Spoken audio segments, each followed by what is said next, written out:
quelques mots d'introduction par rapport à cette table ronde.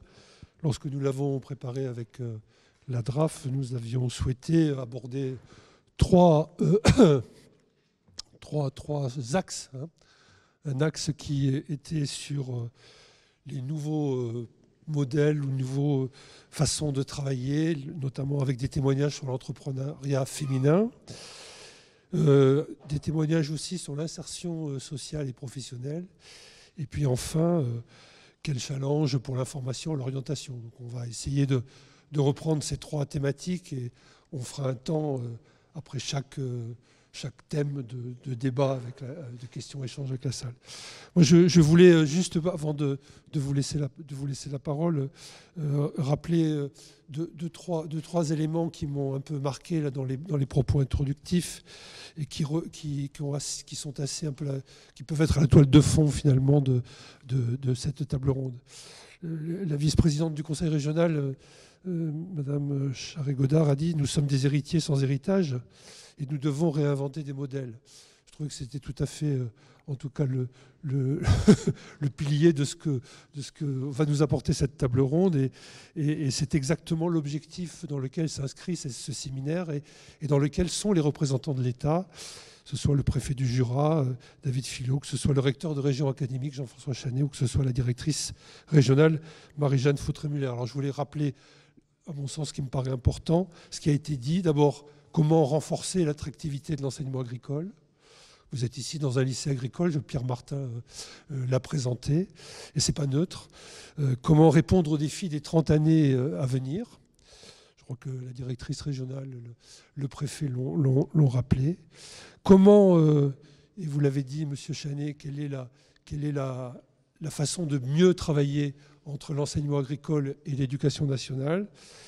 Nous sommes aujourd'hui en cours de signature d'un plan d'action.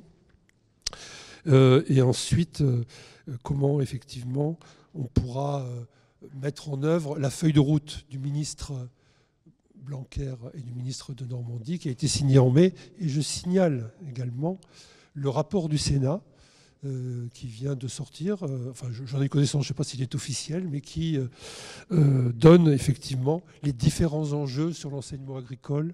Je ne sais pas, Marie-Jeanne, s'il est officiel ou pas. Pas encore. Enfin, moi, je l'ai eu, donc il le sera à un moment. Voilà. Bon. Voilà. Donc, et puis quand même, juste pour terminer mes propos introductifs, le signe fort que représente aujourd'hui cette réunion dans un lycée agricole, dans lequel sont présents le préfet, la DRAF, le recteur, le secrétaire général, le directeur académique du Jura. C'est pas souvent qu'on voit ça. Hein. Je termine ma carrière, moi j'ai rarement vu cette configuration et vous avez raison, Monsieur Chanet, il faut la pérenniser. Voilà, donc après ces petits propos introductifs que je souhaitais vous donner, on va commencer par les témoignages en tout cas de... Alors je vais prendre l'ordre, hein.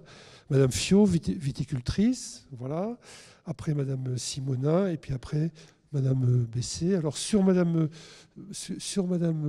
concernant Madame Fiot, donc vous êtes, si je reprends ma fiche, viticultrice à Mercurey. Je peux enlever mon masque ? Ah oui, enfin... et non originaire du milieu agricole. Et ce qui nous intéressait dans votre témoignage, c'est comment vous en étiez arrivé là, quel était votre parcours, quelles difficultés vous pouviez avoir et qu'est-ce que vous pouviez nous dire sur les futurs acteurs de l'enseignement agricole, les futurs formés, comment faire, quoi. Voilà. Donc je ne sais pas si je vous interromps, je vous laisse un peu présenter votre parcours et puis... Comme vous voulez. Voilà. Le son marche bien. Donc bonjour à tous, donc, je m'appelle Caroline Fiot, je suis bourguignonne, je suis née à Dijon et comme vous l'avez indiqué, je crois que j'ai entendu le mot tout à l'heure, je suis NIMA, donc non originaire du milieu agricole.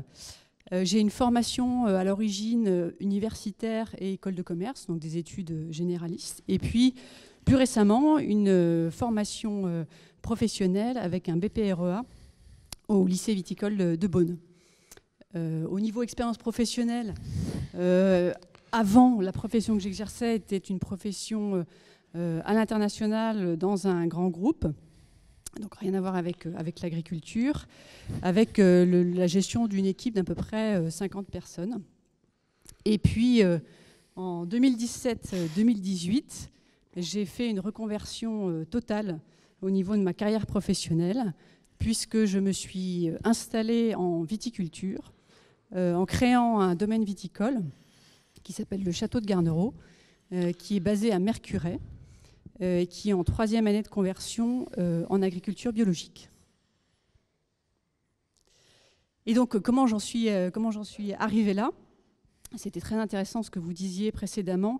Je pense que la partie informative, le fait de bien savoir quel projet on veut mettre en place, qu'est-ce que l'agriculture, qu'est-ce qu'en particulier la viticulture quand on veut s'installer, nécessite du temps et de trouver les bons interlocuteurs. Donc j'ai mis à peu près, moi personnellement, entre 8 et 10 ans pour me décider.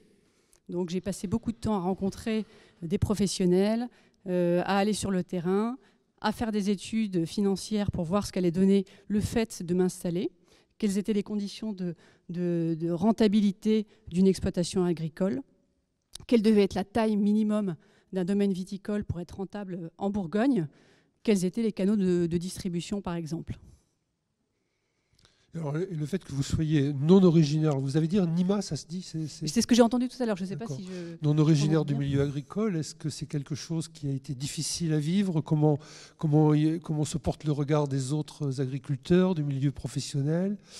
Comment ça se passe finalement et comment vous le ressentez Alors je pense que d'abord, quand on n'est pas du milieu agricole et qu'on veut s'installer en agriculture, je voulais avoir un domaine viticole et être viticultrice depuis très très longtemps.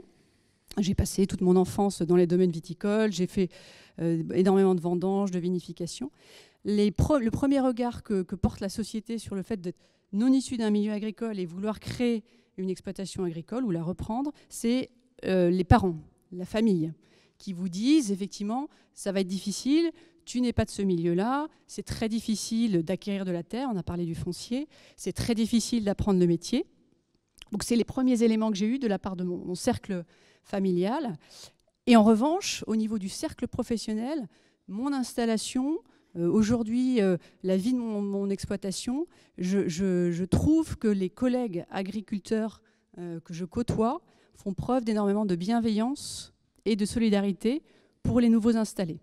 Alors je pense qu'une des raisons principales, c'est le fait que c'est des métiers qui sont difficiles. Et tout agriculteur, tout viticulteur, c'est que, voilà, et on ne va pas se mettre des bâtons dans les roues au départ. L'idée, c'est d'avoir cette solidarité-là. Alors je me permets la question, vous êtes combien de femmes là, sur le territoire installées?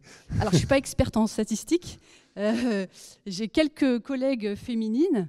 On est de plus en plus nombreuses. En tout cas en viticulture, les femmes jusqu'à présent avaient surtout des postes administratifs, voire commerciaux. On a de plus en plus de femmes qui d'abord sont œnologues, qui ensuite reprennent une partie des domaines viticoles, mais c'est quand même encore pour l'instant assez limité, je dirais.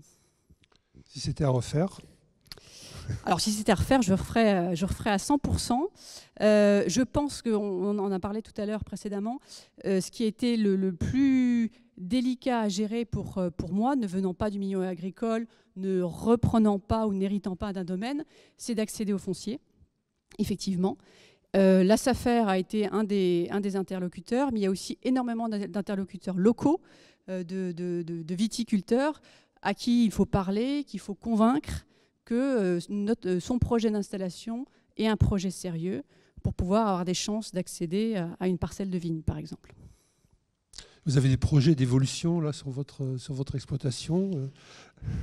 Oui, alors l'idée, vous disiez quand on s'installe, quand on devient agriculteur, l'agriculture n'est pas une fin en soi, c'est aussi une qualité de vie, c'est aussi donc c'est une des raisons pour lesquelles ma reconversion professionnelle est aussi une reconversion de ma vie personnelle. Et puis quand on s'est installé à Mercurey, donc en Saône-et-Loire, je suis tout de suite allée voir les acteurs locaux, communes, régions, départements, pour travailler avec eux sur la valorisation de mon domaine, mais également des différents échelons géographiques. Parce que c'est très intéressant quand on est viticulteur, et agriculteur en général, je pense, de pouvoir bien s'insérer dans son tissu local. Parce que voilà, quand vous travaillez main dans la main avec la mairie sur certains événements, quand vous recevez avec les offices de tourisme locaux des gens sur votre domaine, vous valorisez la région, mais vous valorisez également votre domaine. Donc nous, on trouve qu'il y a une dynamique, en tout cas à l'endroit où on est, entre les acteurs institutionnels et des viticulteurs comme nous. Et quand vous recevez des stagiaires sur l'exploitation? Oui, alors on reçoit pas mal de stagiaires qui viennent dans tous les domaines de la viticulture, c'est-à-dire vraiment de la viticulture au sens propre. Donc on a pas mal d'apprentis, on travaille aussi avec des saisonniers et des stagiaires sur la vinification, et puis aussi sur toute la partie commerce et onotourisme qui intéresse beaucoup les jeunes en projet d'installation. Alors peut-être une dernière question, et puis peut-être on reviendra sur votre témoignage. Qu'est-ce que vous diriez justement aux stagiaires femmes qui viennent sur l'exploitation pour continuer à s'installer? Vous les encouragez, vous les découragez? Non, alors, Parlons clair. Mon rôle, j'essaie de ne pas les influencer sur leurs choix, parce que c'est vraiment des choix personnels. En revanche, leur faire vivre tous les aspects du métier, qu'ils soient hommes ou femmes, c'est important. Et je dirais que quand on est une femme et qu'on s'installe, en particulier dans le monde de l'agriculture, en particulier quand on devient chef d'exploitation, il faut vraiment avoir un fil conducteur. C'est-à-dire vraiment savoir, chaque jour quand on se lève pratiquement, pourquoi on a monté ce projet, pourquoi on est en train de le réaliser, et se mettre un peu des jalons sur mon objectif qui est d'avoir un domaine de telle taille, de faire telle activité, d'avoir une vie personnelle aussi qui soit de telle manière. Où est-ce que j'en suis? Pour ne jamais perdre ce cap et pouvoir avoir toute l'énergie nécessaire pour pouvoir faire avancer son projet. Et je pense que quand on est une femme, c'est quelque chose auquel on n'est pas forcément habitué. Donc il faut un peu sortir de sa coquille, enfin, je verrai ce que diront mes collègues, mais pour vraiment se mettre dans ce fil conducteur et s'accrocher à ce fil conducteur au niveau motivation. Alors juste pour terminer, alors, vous sentez qu'ils accrochent?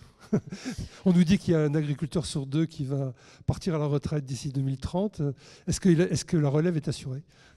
Alors, la viticulture est peut-être particulière parce qu'effectivement, il y a quand même, sur l'accès au foncier, énormément de concurrence. Donc, oui, les jeunes qui viennent nous voir, qui travaillent chez nous, hommes ou femmes, accrochent, sont très intéressés par le métier. Il y a une notion aussi de choix de qualité de vie. Il y a énormément de jeunes qui viennent nous voir parce qu'on est un domaine en conversion agriculture biologique. Donc, ils veulent comprendre ce que ça implique. Après, il faut vraiment qu'ils réalisent aussi tous les aspects administratifs, financiers, comptables, ce qui n'est pas forcément quelque chose qui est fantasmé au début des projets par les jeunes qu'on rencontre. Merci pour votre témoignage. Je voudrais peut-être quelques questions. Je vais demander à Madame Simonin d'intervenir. Agricultrice à Montagna-le-Reconduit, dans le Jura, c'est ça? Tout à fait, oui. Voilà. Chef d'entreprise, La Belle Plante. Exactement. Voilà. Bon, c'est un peu les mêmes questions. Hein. Comment vous êtes arrivé là? Quel est votre projet? Quelles sont les difficultés? Si vous pouvez vous présenter un peu. Oui, alors donc Karine Simonin, donc l'entreprise la ferme La Belle Plante. Donc je fais de la production de plantes aromatiques en bio, de la cueillette sauvage, et tout est transformé en produits d'épicerie fine et en distillation d'absinthe et digestif. Donc moi je travaille sur une petite surface, j'ai 1600 mètres carrés, pas hectares, 1000 mètres carrés, voilà. Et donc, comment dire, je suis issue du monde rural, je suis issue de Lorraine. Mes parents n'étaient pas agriculteurs, mais mes grands-parents l'étaient. Donc j'ai toujours baigné un peu dans cette ambiance-là, quoi, une vie simple à la campagne, quoi. Et donc j'ai fait des études générales avec un bac tertiaire, donc ce qui quand même apporté des compétences de gestion administrative, d'organisation aussi, puis de comptabilité. Comme le disait ma voisine, c'est pas négligeable. Et ensuite, j'avais pas de projet professionnel, j'avais pas vraiment d'idée, donc je me suis retrouvée dans un BTS optique en alternance. Donc j'ai fait 16 ans, j'ai été opticienne. Et puis au bout de 16 ans, j'arrivais un peu aux limites du métier, j'avais plus de perspective d'évolution. Et puis les contraintes commençaient un peu à remonter, quoi, les mauvais côtés du métier. C'est-à-dire que j'avais un patron que j'en pouvais plus. Et puis je m'étais vraiment éloignée de la nature, en fait, de maîtriser son alimentation, de pouvoir faire ses conserves, de remaîtriser vraiment l'alimentation, surtout, puis la santé. Donc au fil des rencontres, je me suis rendu compte qu'il était possible d'en faire un métier, de relier un peu toutes ses envies, toutes ses passions. Mais oui, il a fallu quelques années quand même que ça prenne forme et que l'envie se fasse.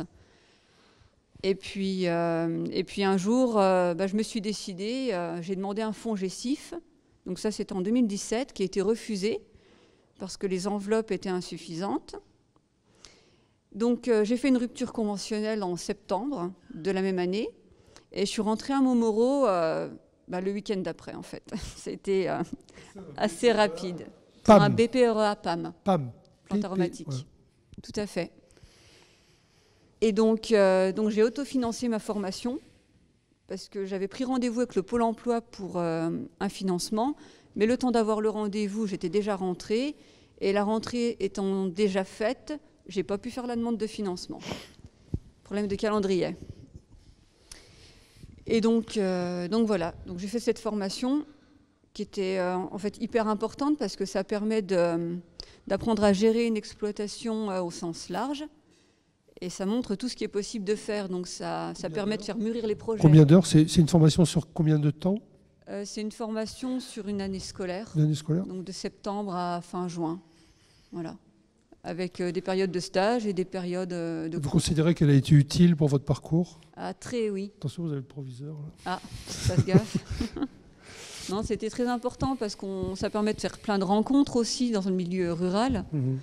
Parce que moi, j'arrivais dans une région, le Jura, qui n'était pas ma région natale, on va dire, où je ne connaissais pas en fait. Donc ça m'a permis de créer du réseau, si on peut dire ça. Et puis de mûrir le projet aussi, de le chiffrer.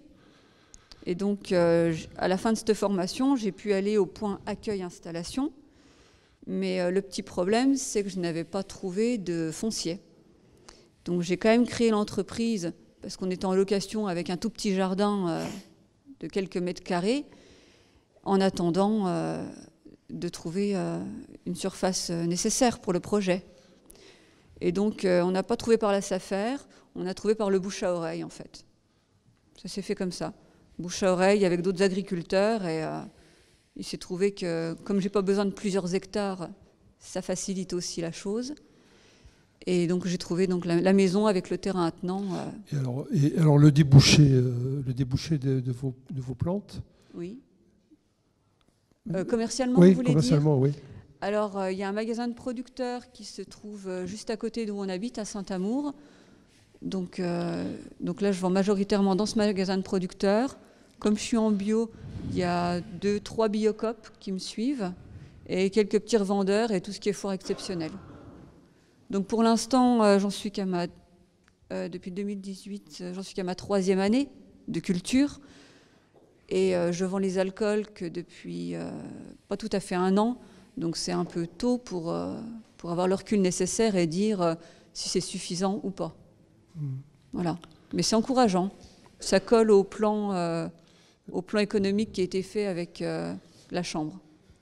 2 questions. On a évoqué tout à l'heure le parcours à l'installation. Est-ce que vous considérez que ce parcours était difficile? Est-ce que vous avez eu des facilitants? Enfin voilà, donnez-nous quelques éléments là-dessus.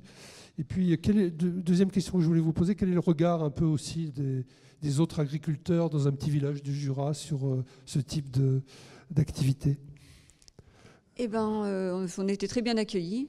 Je dis on parce que mon compagnon est apiculteur, donc on arrivait avec 2 activités en fait agricoles, et on a été très très bien accueillis. Oui, ils étaient super contents de voir arriver déjà des nouvelles personnes, des enfants, enfin de la vie tout simplement, et puis de l'activité aussi. Ça remet un peu de dynamisme dans le village et puis autour aussi. Et la première question, c'était le parcours. Le parcours administratif, oui, le parcours d'installation. Comme on nous a présenté tout à l'heure. Le parcours à l'installation. En fait, il a pu vraiment, pour la DJA, hein, Ouais. oui, il a pu vraiment démarrer quand on a trouvé du foncier. Et ensuite, comme c'est des productions sur des très petites surfaces qui sont très peu représentées, en fait, il a fallu convaincre la DDT surtout que c'était sérieux et que financièrement c'était possible. Donc il a fallu beaucoup chiffrer, beaucoup prouver, voilà, beaucoup argumenter. Ça a pris du temps, mais ça s'est fait. Bon, on retient que l'objectif est atteint. C'est ça, l'objectif est atteint. Deux questions pour terminer. Est-ce qu'il y a un projet d'évolution de votre exploitation actuelle? Je suis en pleine ascension. Là, en pleine ascension. C'est un peu tôt. Je suis dans la 3e année seulement et je suis installée officiellement avec la DJA que depuis le 1er août 2020. D'accord. Il a fallu quand même 2 ans. Donc les perspectives d'évolution, c'est de mieux m'installer, travailler beaucoup sur l'ergonomie du travail et sur des techniques aussi de culture pour améliorer certaines choses. D'accord. Voilà. Bien. Merci beaucoup.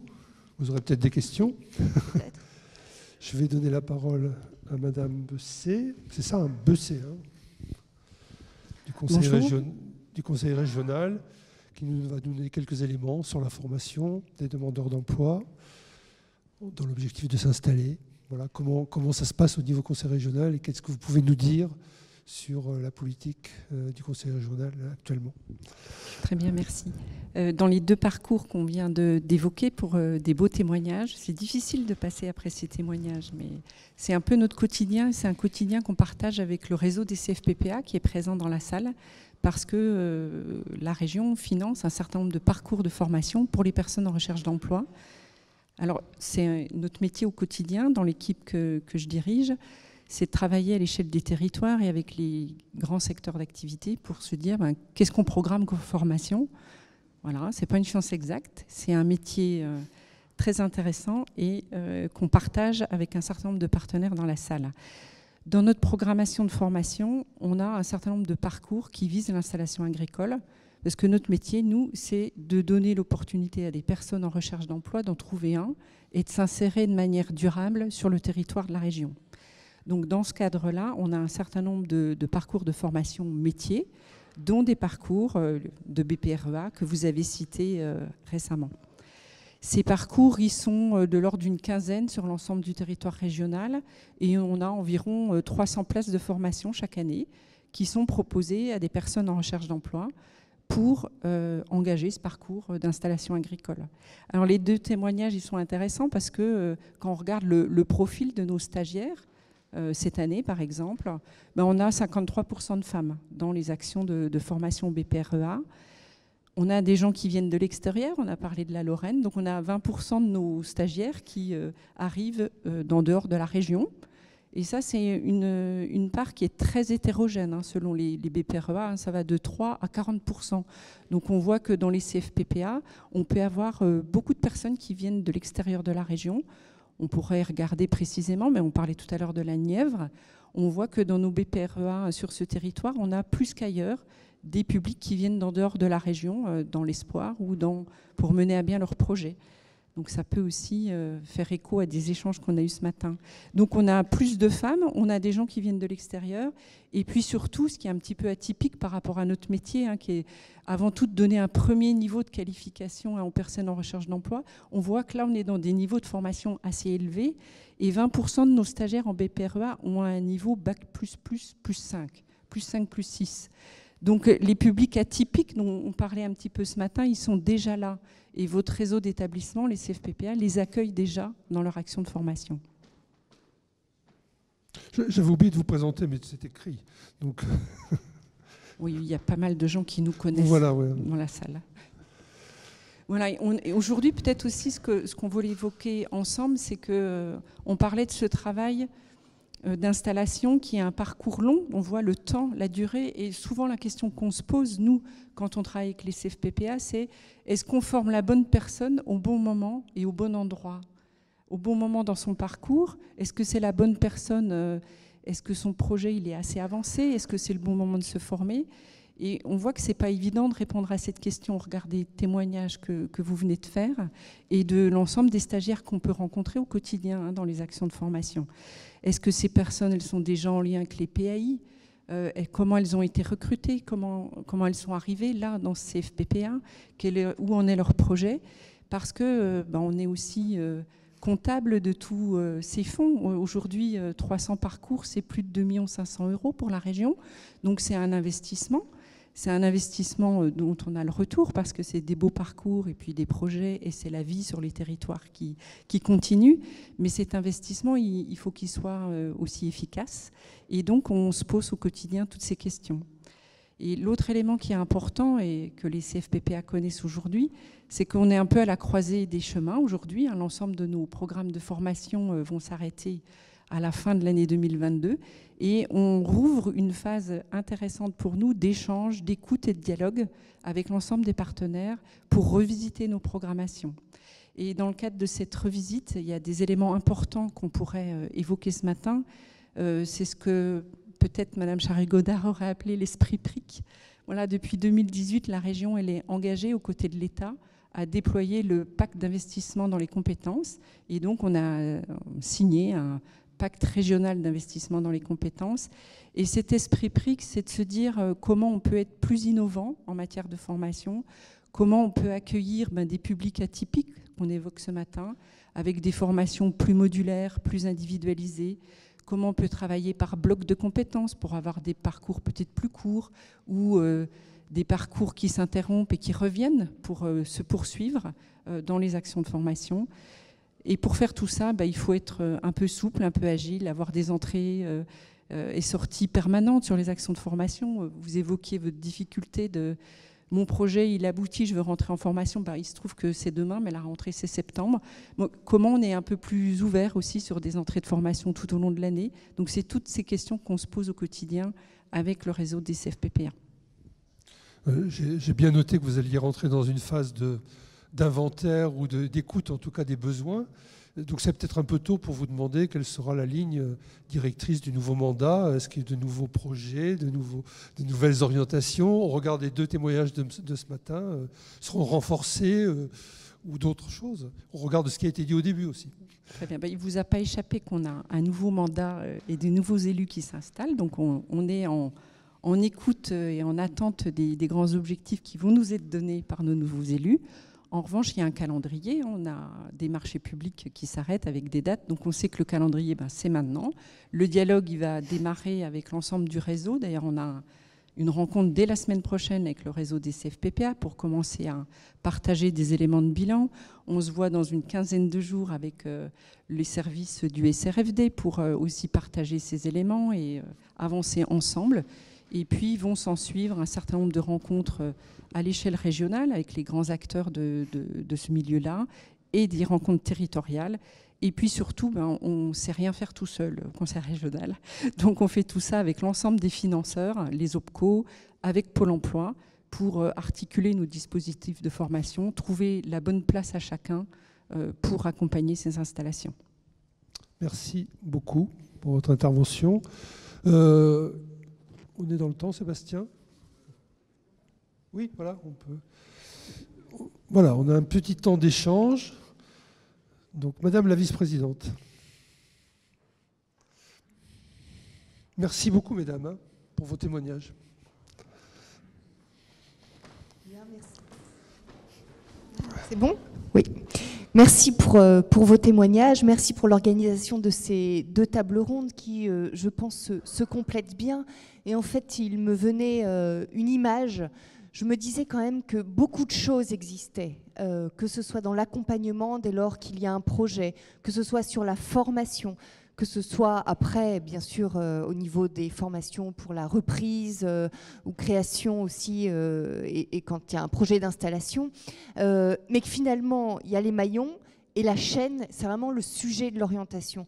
Et je vais y revenir, mais je voudrais juste dire un mot sur la question de la formation dont parlait Élise Besset, parce que quand bien même il y a de nouveaux élus, quand bien même il y a un nouveau mandat qui démarre, néanmoins, on va s'appuyer très fortement sur ce qui a été fait. Et effectivement, il y a un engagement depuis quelques années du Conseil régional en faveur de la formation des demandeurs d'emploi notamment, bien sûr pour former plus, mais pour repenser au regard de toutes les transitions dont on a parlé, de tous les enjeux, pour repenser aussi la manière de former. Et ça me semble extrêmement important aussi pour attirer de nouveaux publics, pour permettre une forme de souplesse aussi, pour imbriquer aussi de nouveaux blocs de compétences, notamment en lien avec les compétences sociales, le savoir-être, qui sont extrêmement demandés par les entreprises aussi, et qui permettent aussi l'insertion. Donc ça me paraît être extrêmement important.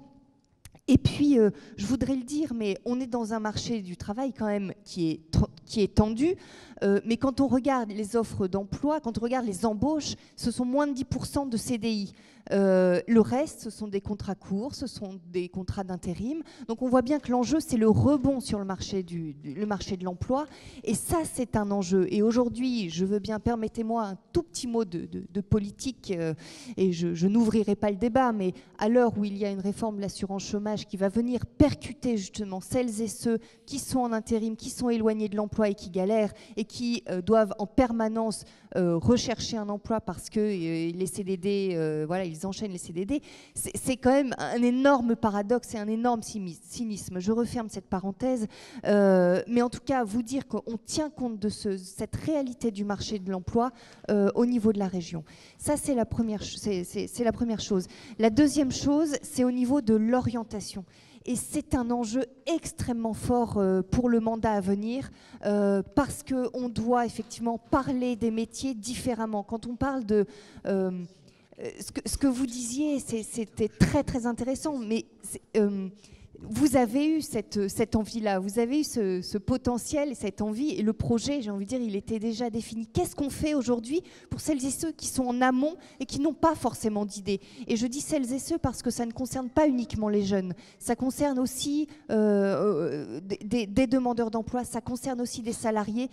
Et en cette période post-confinement, il y a énormément de personnes qui se sont interrogées aussi sur le sens du travail, sur leurs valeurs, etc., et qui souhaitent se réorienter. Donc le sujet de l'orientation, il est au cœur. Comment est-ce qu'on parle des métiers différemment? Comment est-ce qu'on, pardon de l'expression, mais on rend sexy aussi les métiers? C'est-à-dire qu'on n'en parle pas, pardonnez-moi la caricature, mais dans une salle, dans un forum, au fin fond d'une salle, où on distribue des flyers. Enfin, je veux dire, je pense que n'importe qui ici, je défie quiconque de me dire que c'est révélateur de potentiel et de passion. Donc, je voudrais illustrer cela par des événements qu'on soutient au niveau de la région, dans les territoires, et là, on les expérimente, mais j'espère que ça fonctionnera pour qu'on les duplique. Il y a un événement, les 11 et 12 octobre prochains, je suis sûre que ça parlera à la profession agricole, à Dijon, dans un lieu qui est plutôt sympa, puisque c'est le musée d'art contemporain, c'est le consortium. Et l'idée étant de créer un parcours ludique, pédagogique, autour de la création, de la fabrication d'un plat emblématique pour la Bourgogne, le poulet Gaston Gérard. Et donc, autour de ce parcours, il y a tous les métiers de la fabrication, et les métiers de l'agro et de l'agri, jusqu'aux métiers de la relation client, du tourisme et du service, finalement. Donc on essaie d'appréhender en tout cas et de parler des métiers différemment, toujours en lien avec cette notion d'immersion, toujours en lien aussi avec comment est-ce qu'on on crée l'envie, on donne l'envie avec les sens, quoi, hein. On veut que ça ait du sens, mais on veut aussi jouer sur les émotions. Donc voilà, tout ça pour dire que c'est un enjeu extrêmement fort, et que vous pouvez compter sur nous pour le coup, relever ce défi. Et je vous donne rendez-vous dans 7 ans et on en reparle. Merci Madame la Vice-Présidente. D'autres questions, d'autres interventions ?